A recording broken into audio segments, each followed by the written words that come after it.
Assalamualaikum pemirsa. Kali ini kita akan menyimak kisah tentang insiden bendera Indonesia yang dikibarkan terbalik di sekolah Malaysia yang memicu kontroversi di kedua negara.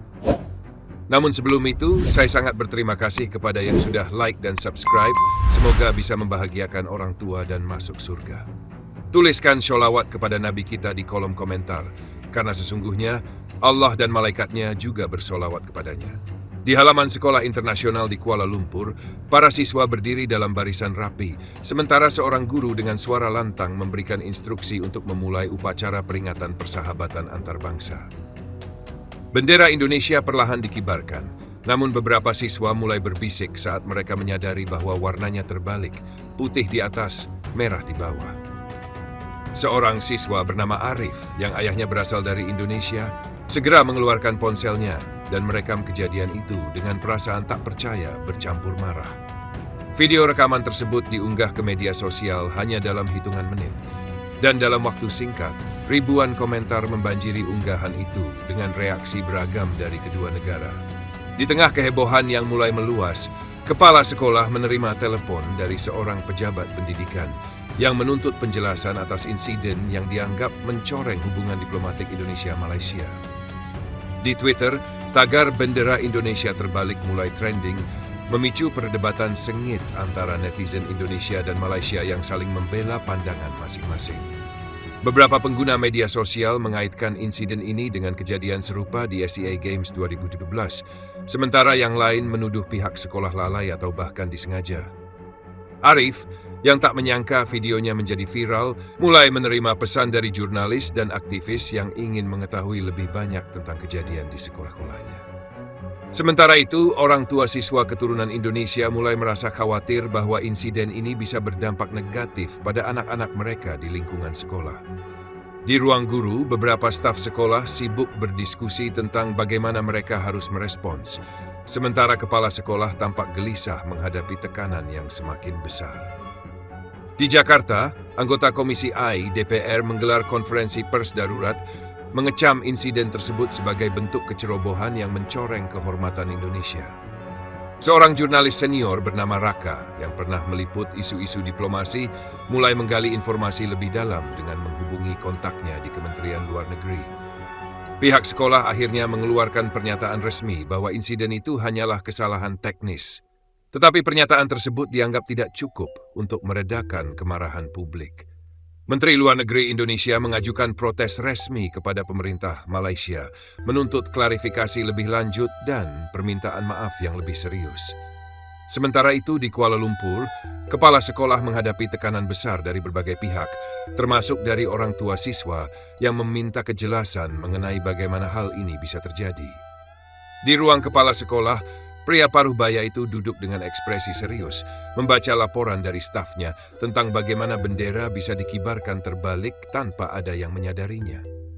Para guru dan staf sekolah dipanggil untuk memberikan keterangan, tetapi sebagian besar dari mereka mengaku tidak melihat ada yang salah, hingga video insiden itu viral di media sosial. Seorang orang tua siswa keturunan Indonesia datang dengan wajah marah, menuntut klarifikasi dan jaminan bahwa kejadian serupa tidak akan terulang lagi.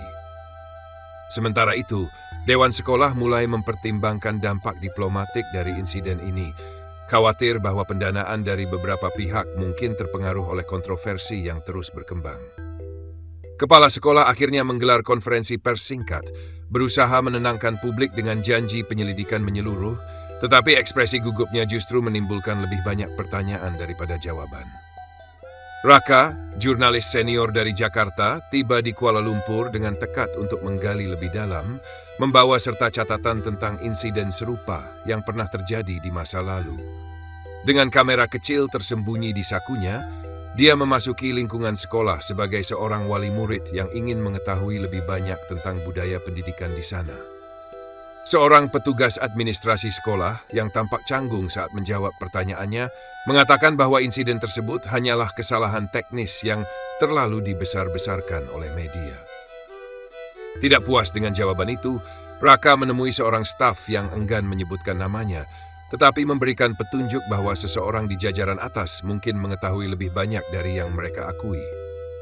Saat malam tiba, Raka duduk di kamar hotelnya, meninjau rekaman wawancaranya, dan menyadari bahwa ada terlalu banyak kejanggalan dalam kronologi kejadian tersebut. Seorang pegawai sekolah bernama Farid akhirnya berbicara dengan suara bergetar, mengaku bahwa dia hanya mengikuti instruksi seorang staf senior untuk mengatur bendera sesuai draft yang diberikan kepadanya. Ketika Raka bertanya lebih jauh, Farid terlihat ragu-ragu, seolah takut akan konsekuensi dari pengakuannya jika terlalu banyak yang dia ungkapkan.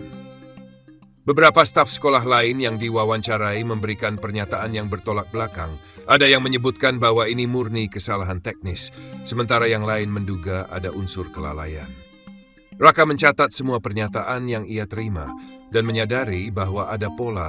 Orang-orang yang lebih rendah dalam hierarki sekolah cenderung menyalahkan sistem, sedangkan pihak yang lebih tinggi berusaha menghindari diskusi.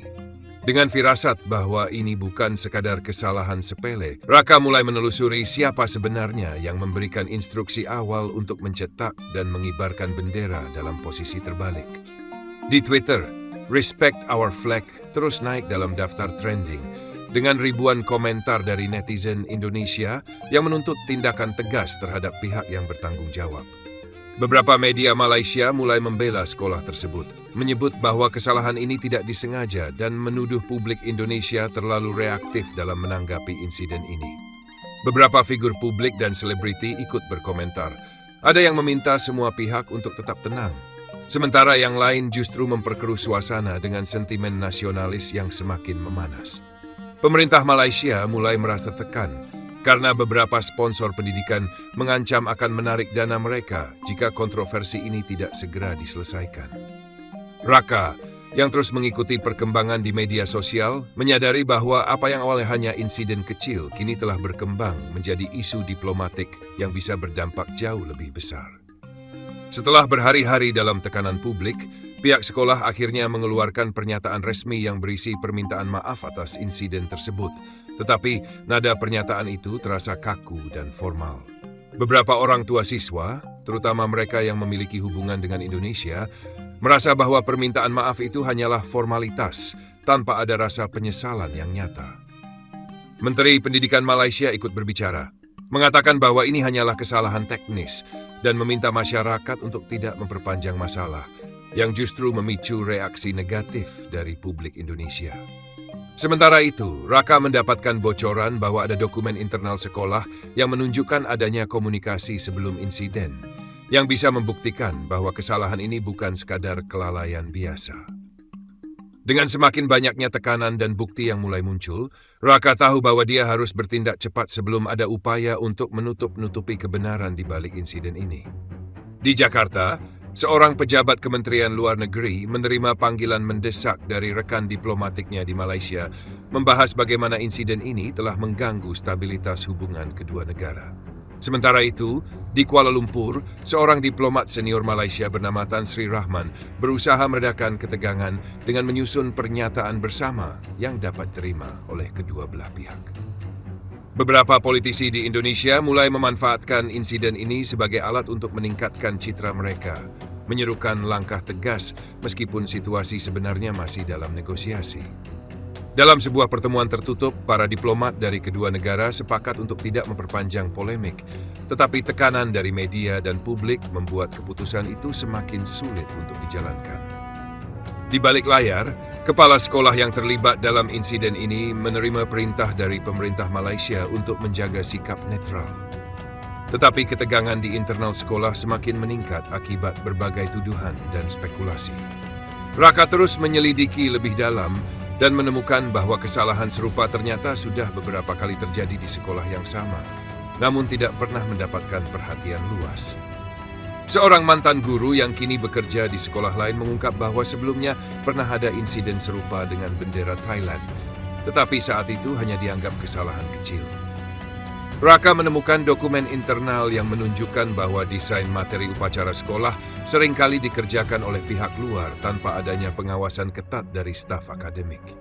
Saat mewawancarai seorang staf administrasi yang meminta identitasnya dirahasiakan, ia mendapatkan informasi bahwa ada unsur kelalaian sistematis yang terus terjadi selama bertahun-tahun.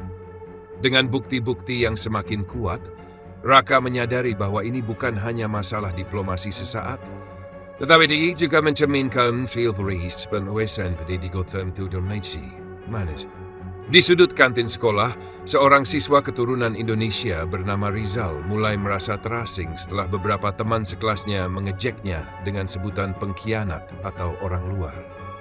Sementara insiden ini diperdebatkan oleh orang dewasa, di lingkungan sekolah, para siswa mulai membicarakan masalah ini dengan sudut pandang yang lebih emosional dan seringkali berlebihan. Rizal yang lahir dan besar di Malaysia mulai mempertanyakan identitasnya sendiri. Bingung apakah dirinya benar-benar diterima sebagai bagian dari masyarakat yang ia anggap sebagai rumahnya. Seorang guru berusaha membela Rizal di kelas dengan menjelaskan bahwa ini hanyalah kesalahan teknis, tetapi beberapa siswa tetap merasa bahwa ada unsur kesengajaan dari pihak tertentu. Ketika video Rizal yang duduk sendirian di kantin mulai tersebar di media sosial, isu ini pun berkembang menjadi diskusi lebih besar tentang bagaimana warga keturunan minoritas masih menghadapi diskriminasi terselubung di Malaysia. Setelah berbagai diskusi dan tekanan publik, pejabat dari kedua negara akhirnya bertemu dalam pertemuan resmi untuk membahas solusi damai atas insiden ini. Menteri Pendidikan Malaysia dan Duta Besar Indonesia duduk di meja perundingan, berusaha menemukan titik temu antara menjaga harga diri nasional dan menghindari ketegangan yang lebih besar. Dalam pertemuan itu, pihak Indonesia menegaskan bahwa permintaan maaf saja tidak cukup, tetapi perlu ada tindakan nyata untuk memastikan hal serupa tidak terjadi lagi. Sementara itu, pihak Malaysia bersikeras bahwa insiden ini tidak boleh mengganggu hubungan bilateral yang telah terjalin selama puluhan tahun, meskipun mereka mengakui adanya kelalaian. Setelah beberapa jam negosiasi yang penuh ketegangan, kedua pihak akhirnya menyetujui langkah-langkah konkret untuk meningkatkan pengawasan dalam acara-acara yang melibatkan simbol nasional. Seorang sejarawan yang turut serta dalam diskusi antar negara mengingatkan bahwa insiden terkait simbol negara bukanlah hal baru dalam sejarah diplomasi. Ia mengungkapkan bahwa dalam beberapa peristiwa besar dunia, bendera seringkali digunakan sebagai alat politik, baik secara sengaja maupun tidak disengaja.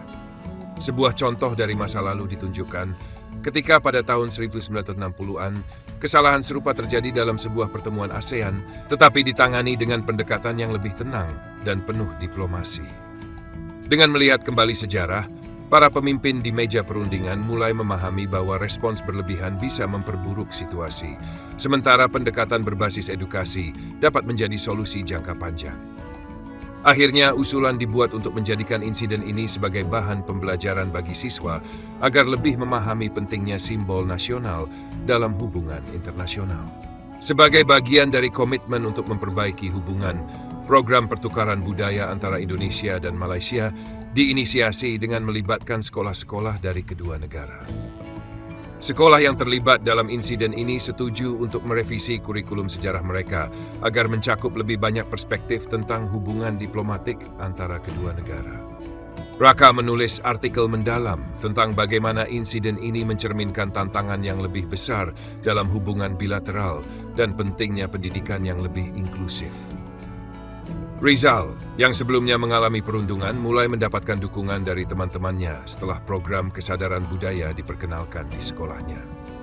Dengan berbagai langkah konkret yang diambil, ketegangan perlahan mereda, tetapi insiden ini meninggalkan pelajaran penting bahwa diplomasi tidak hanya terjadi di meja perundingan, tetapi juga di ruang kelas dan media sosial.